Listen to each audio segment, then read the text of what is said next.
Holy shit, was that bad.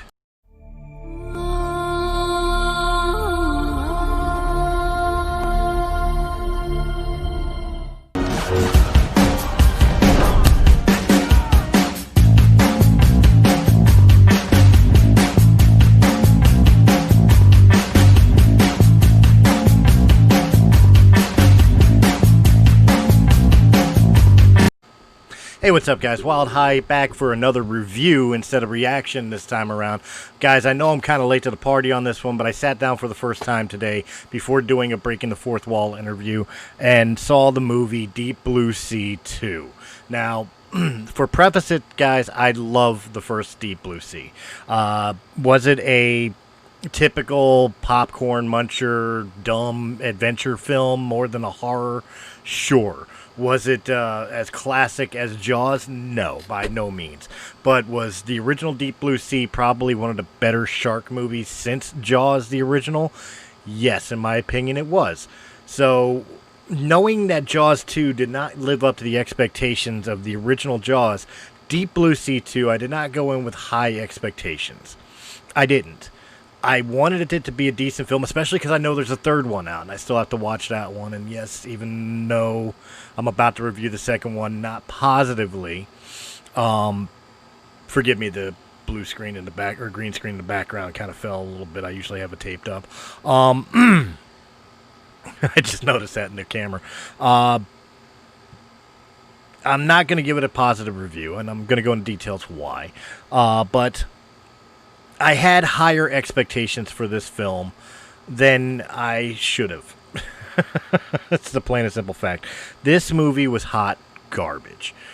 We find ourselves off of Cape Town in South Africa on yet another research facility built in the middle of the ocean where they are experimenting with being able to unlock the potential of the human brain by trying to unlock the unused portions of the brain on bull sharks. Instead of makos this time, it's bull sharks. And there was 5 of them. One of which winds up being pregnant. So the experimentation winds up becoming pretty successful. It made the intelligence of the sharks a lot smarter. They were synchronized. They were trained well. And unfortunately, that allowed them to escape to the Deep Blue Sea. They get wrangled back and brought back to the facility, and they're not happy with what's happened to themselves. Well, all the while, the person who owns the research company that's doing this brings along a couple experts in the field of neurobiology, as well as marine biology with sharks, and proceeds to show them what a great success of what he did and how this is completely, safe and never going to happen to anything bad's going to happen. And of course it proceeds to fall to complete shit.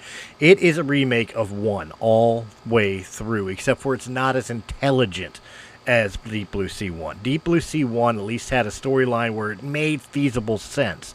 There was even if the jargon, the scientific jargon of it was garbage, and completely falsified information, which more than likely it is. I never actually did the research about like sharks and Alzheimer's. So, it could have been just complete jargon and nothing substantial scientifically, but at least it sounded scientific. What they did with this film was nothing at all. It took forever for anything exciting to even happen in the film. The most dangerous threat in the whole entire film were the baby sharks. And they were prefaced by squeaking noises. Sharks squeak! That made no sense. They don't make noises like that, especially if they're underwater. You ain't gonna hear them. It just... The acting was terrible. The plot was subpar. It took forever for anything remotely intelligent as far as like horror aspect to even happen. And I'm using the term intelligence very loosely. This movie ranks with Sharknado to me. In fact, I'll rank it worse than Sharknado because at least Sharknado was trying to be entertaining.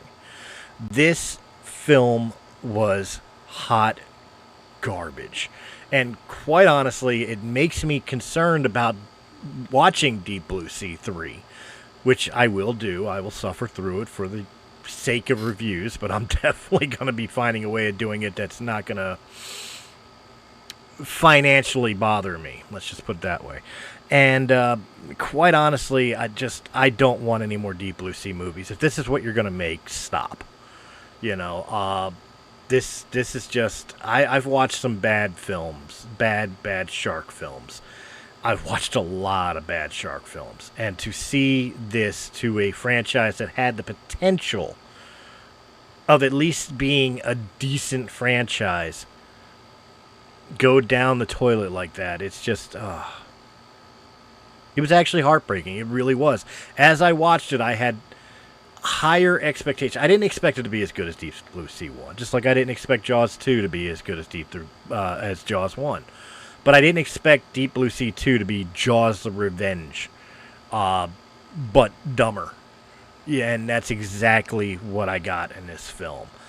But what do you guys think? Did you like the film? Did you enjoy the film in any way, shape, or form? Maybe I'm wrong in my assessment of it, or what was your take on it? I want to hear from you guys. Leave a comment in the comment section down below. Check out all the podcasts around Realm Entertainment, and I will catch you on the next Wyldehigh reviews and reacts when something comes up worth reviewing.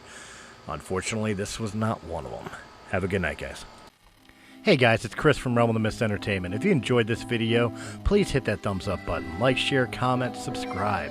Check out all the other great podcasts that can be found on Realm of the Mist Entertainment's YouTube channel or our sister channel, Sounds Dicey Gaming, for all your tabletop needs. And if you prefer your podcast in audio-only format, check out Realm of the Mist Entertainment on Anchor.fm, Apple iTunes, Spotify, Pandora, or wherever quality podcasts can be heard. To our Patreon supporters, we thank you very, very much. And if you're interested in being a Patreon supporter, please go over to patreon.com/Realm of the Mist, and just $1 a month gives you exclusive content and helps our channel out greatly.